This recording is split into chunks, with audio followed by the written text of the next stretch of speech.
Praegu Euroopa Parlamendis toimuva energiaturu arutelu üheks kõige enam vaieldud teemaks on kujunenud omandisuhete eristamine ehk siis elektri tootmise ja ülekandevõrkude eraldamine.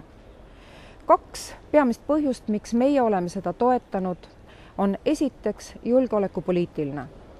Omandisuhete eristamine on seotud otseselt kolmandate riikide klausliga elektri- ja gaasidirektiivides.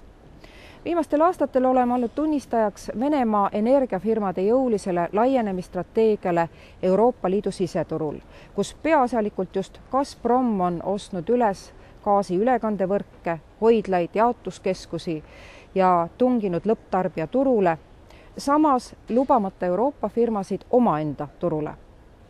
Ainsaks võimaluseks sellist tegevust takistada on sundida kolmandate riikide firmadele peale samasugused nõuded nagu Euroopa firmadele. Tahate meie turul opereerida, siis peate olema kooskõlas siin kehtivate nõuetega. Teiseks, me oleme näinud, kuidas monopolid leiutavad erinevaid viise, kuidas konkurente turult eemale hoida ja see teeb meie taastuvenergia ja kliimapoliitika ettevõtmised oluliselt raskemaks. Viimaks, ja see on üldisem tähelepanek käimasoleva debati kohta, meie eesmärgiks peab olema ühtne energiaturg. See on kasulik meie tarbijatele, see on kasulik selleks, et saavutada meie eesmärke taastuvenergia ja kliimapoliitika valdkonnas.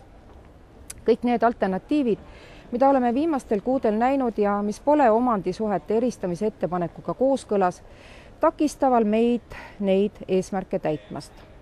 Me peaksime täna töötama ühtse Euroopa elektri- ja gaasivõrgu nimel, sest ainult nii suudame seista ühtsetena kolmandate riikide surve vastu ning täita oma väga ambitsioonikaid energiapoliitilisi eesmärke.